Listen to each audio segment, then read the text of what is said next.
હાલ સૌથી મોટા અને મહત્વના સમાચાર સામે આવી રહ્યા છે। કેજરીવાલની જામીન અરજી મંજૂર કરવામાં આવી છે। અરવિંદ કેજરીવાલને સુપ્રીમ કોર્ટમાંથી મોટી રાહત મળી છે।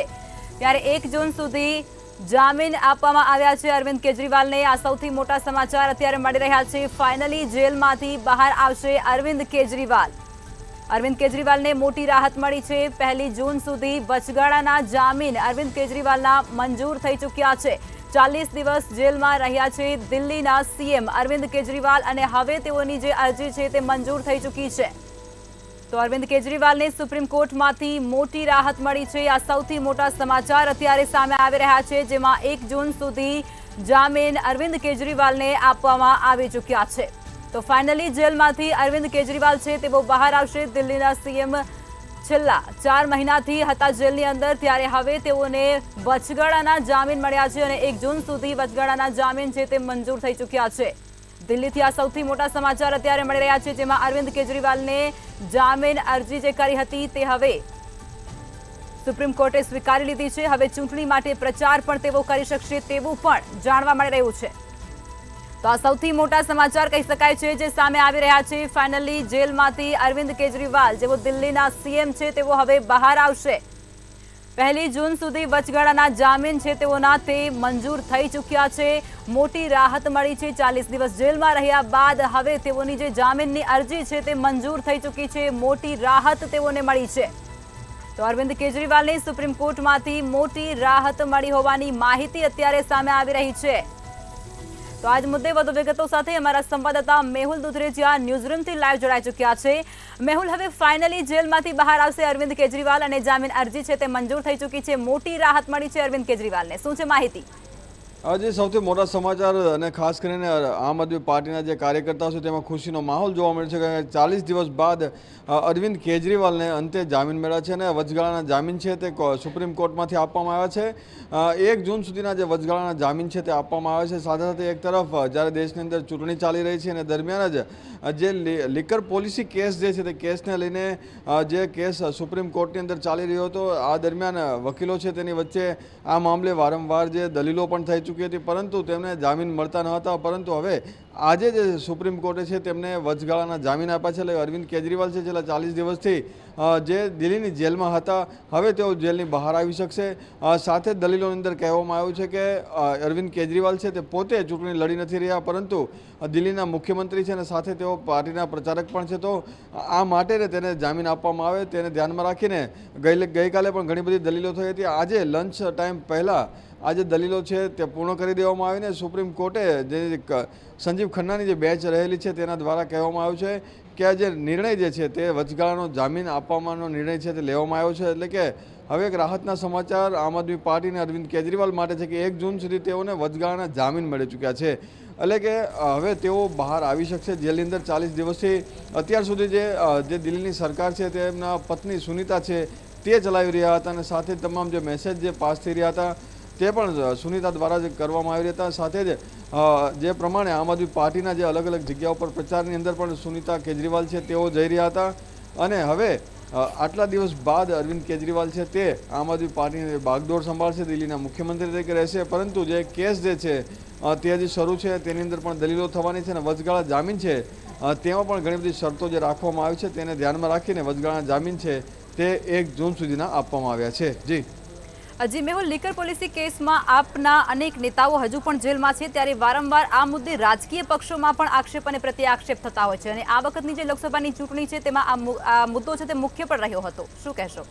આજે જે પ્રમાણે લોકસભાનું ઇલેક્શન અત્યારે ચાલી રહ્યું છે અને આ દરમિયાન જે ઈડી દ્વારા જે લિકર પોલિસી કેસને લઈને ઘણા બધા નેતાઓ છે તેને એક બાદ એક જેલમાં નાખી દેવામાં આવ્યા હતા અને ત્યારબાદ સંજય સિંહના જે જામીન થયા અને હવે 40 ત્યારબાદ સંજય સિંહના જામીન પહેલાં અરવિંદ કેજરીવાલ ઉપર કેસ કરવામાં આવ્યો અને સાથે તેમનું જે નામ આ કેસની અંદર ખુલ્યું અને ત્યારબાદ તેઓને જેલમાં લઈ જવામાં આવ્યા હતા। 40 દિવસ સુધી તેઓને જેલમાં રાખવામાં આવ્યા છે। સંજય સિંહને જ્યારે અરવિંદ કેજરીવાલને જેલમાં લઈ જવામાં આવ્યા ત્યારે સંજય સિંહના જે જામીન છે તે થઈ ચૂક્યા હતા। સાથે જ આજે અરવિંદ કેજરીવાલના આજે જામીન થયા છે। જે પ્રમાણે લીકર કેસ જે છે પોલિસી જે કે હતી આ લીકર પોલિસીની અંદર જે સાંઠગાંઠ છે પોતાના મળતિયાઓને લીકરની પોલિસી છે તે કરોડો રૂપિયા લઈ અને આપવાની જે વાત છે 100 કરોડનો આ કેસ છે ત્યારે 100 કરોડના કેસને લઈને ભાજપ દ્વારા જે આક્ષેપો કરવામાં આવ્યા છે કે આ જે એક કૌભાંડ છે એક પ્રકારનું ષડયંત્ર જેને લઈને અરવિંદ કેજરીવાલ અને આમ આદમી પાર્ટીએ પૈસા બનાવ્યા છે આ પ્રમાણે આક્ષેપ સાથે જે ફરિયાદ થઈ અને ફરિયાદની અંદર તપાસ દરમિયાન આ તમામ જે લોકોના નામ બહાર આવ્યા છે અને આ કેસ બાદ અરવિંદ કેજરીવાલને જે મુખ્યમંત્રી દિલ્હીના છે તેઓને જેલવાસ ભોગવવાનો વારો આવ્યો હતો અને સાથે જ હવે લોકસભા ઇલેક્શન પણ એક તરફ ચાલ્યું છે 3 ફેઝ પૂરા થઈ ચૂક્યા છે ત્યારે ચોથા ફેઝની અંદર તેઓને જામીન મળ્યા છે અને જામીન જે છે તે ચૂંટણીના પરિણામ પહેલાં પૂર્ણ થઈ જશે એટલે કે ફરી વખત જે જામીન છે વચગાળાના જામીન તે 1 તારીખે પૂર્ણ થવાના છે એટલે કે જે પરિણામ જે છે તે અરવિંદ કેજરીવાલ છે તે બહાર નહીં જોઈ શકે પરંતુ એક માહોલ જે છે અત્યાર સુધીમાં ક્યાંક આમ આદમી પાર્ટી ઉપર જે અસર થઈ રહી હતી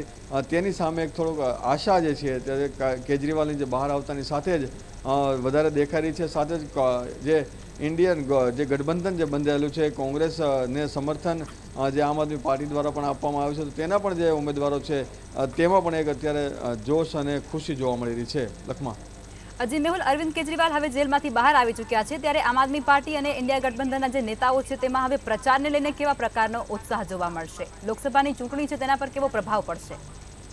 જે પ્રમાણે જો વાત કરવામાં આવે તો ઇન્ડી ગઠબંધનની અંદર જે તમામ જે નેતાઓ જે છે અને ખાસ કરીને કોંગ્રેસ અને આમ આદમી પાર્ટીનું જે ગઠબંધન બન્યું છે જેની જો ગુજરાતની વાત કરવામાં તો ગુજરાતની જે 26 સીટોમાંથી જે 2 સીટો છે તેની અંદર આમ આદમી પાર્ટીના જે ઉમેદવારો છે તેઓ લડી રહ્યા હતા ત્યારે પણ કાર્યકર્તાઓએ કોંગ્રેસ અને આમ આદમી પાર્ટી એ હળી મળીને એક સાથે પ્રચાર અને પ્રસાર કર્યો હતો સુનીતા કેજરીવાલ પણ આ મામલે તેઓ પ્રચારમાં આવ્યા હતા સાથે જ સૌથી મહત્ત્વની વાત એ છે કે દેશની અંદર ઘણી બધી સીટો જે આવેલી છે જેની અંદર પણ જે આમ આદમી પાર્ટીનું વર્ચસ્વ વધારે છે ત્યાં આમ આદમી પાર્ટીના જ્યાં કોંગ્રેસનું વર્ચસ્વ છે ત્યાં કોંગ્રેસ એટલે કે તમામ બંને સાથે મળીને આજે ચૂંટણી લડતા હોય છે ત્યારે ગઠબંધનના ભાગરૂપે આજે અરવિંદ કેજરીવાલ અત્યાર સુધી નહીં હતા તો ક્યાંક થોડીક જે ઉણપ જે છે તે કેજરીવાલની વર્તાઈ રહી હતી તેને લઈને પરંતુ હવે જ્યારે કેજરીવાલ બહાર આવી રહ્યા છે ત્યારે એક ખુશી જે છે ખાસ કરીને ઇલેક્શનના ચોથો ફેઝ ચાલી રહ્યો છે અને ચોથા ફેઝના પ્રચારમાં પણ તેઓ ક્યાંક જોડાય તેવી પૂરેપૂરી શક્યતા જોવા મળી રહી છે જી મેહુલ, તમામ વિગતો આપી તે બદલ આભાર. તો હવે અરવિંદ કેજરીવાલ છે તેઓ ચૂંટણીનો પ્રચાર કરી શકશે. લોકસભા ચૂંટણી જે ચાલી રહી છે તેમાં હવે તેઓ પ્રચાર કરશે. 1 જૂન સુધી તેઓને જામીન અરજી છે તેને મંજૂર કરવામાં આવી છે. સુપ્રીમ કોર્ટમાંથી મોટી રાહત મળી છે અરવિંદ કેજરીવાલને અને હવે ફાઇનલી અરવિંદ કેજરીવાલ છે તે જેલમાંથી બહાર આવશે. 1 જૂન સુધી વચગાળાના જામીન છે તે અરવિંદ કેજરીવાલના મંજૂર થઈ ચૂક્યા છે. 40 દિવસ જેલમાં રહ્યા છે દિલ્હીના સીએમ અરવિંદ કેજરીવાલ અને ત્યારબાદ હવે તેઓને સુપ્રીમ કોર્ટમાંથી મોટી રાહત મળી છે. આ સૌથી મોટા સમાચાર કહી શકાય છે જે સામે આવી રહ્યા છે. અરવિંદ કેજરીવાલને સુપ્રીમ કોર્ટમાંથી મોટી રાહત મળી છે અને 1 જૂન સુધી તેઓને જામીન સુપ્રીમ કોર્ટ દ્વારા આપી દેવામાં આવ્યા છે. તો હવે ફાઇનલી અરવિંદ કેજરીવાલ છે તેઓ જેલમાંથી બહાર આવશે અને લોકસભા ચૂંટણીનો પ્રચાર કરશે. 1 જૂન સુધી વચગાળાના જામીન મંજૂર થઈ ચૂક્યા છે એટલે કે 4 જૂને જે રિઝલ્ટ આવવાનું છે તે પહેલા તેઓના જામીન છે તે પૂર્ણ થશે. 40 દિવસ જેલમાં રહ્યા છે દિલ્હીના સીએમ અરવિંદ કેજરીવાલ. जेल दी जा रही है 2 जून तक और कोई कैंपेनिंग के ऊपर कोई रिस्ट्रिक्शन नहीं है. वो क्या कह सकते हैं या क्या नहीं कह सकते हैं उस पर कोई रिस्ट्रिक्शन इम्पोज नहीं की गई है. जबकि जब ऑर्डर भी प्रोनाउंस किया जा रहा था तब भी ईडी ने रिक्वेस्ट किया कि कोई रिस्ट्रिक्शन डाली जाए लेकिन कोई रिस्ट्रिक्शन नहीं दी गई है और 2 जून को उन्हें 2 जून तक की ये मोहलत दी गई है इंटरिम बेल की. अब मैं अंग्रेजी में बोलता हूं. आज से लागू होगी और अभी जितना ओरली बोला गया है ओरली ऑर्डर में और कोई कंडीशन नहीं है लेकिन हमें लिखित ऑर्डर देखना होगा कि और कोई कंडीशन है या नहीं है. पहली बात. दूसरी बात, इस ऑर्डर जब ये अपलोड हो जाएगा और अवेलेबल हो जाएगा इसके बेसिस पे ट्रायल कोर्ट रिलीज का ऑर्डर पास करेगा. हम कोशिश करेंगे कि जल्द से जल्द आज ही हो जाए. वो हमारी कोशिश रहेगी कि अरविंद जी आज ही रिलीज हो जाए, वो जल्द से जल्द रिलीज हो जाए और आज ही रिलीज हो जाए. इंग्लिश में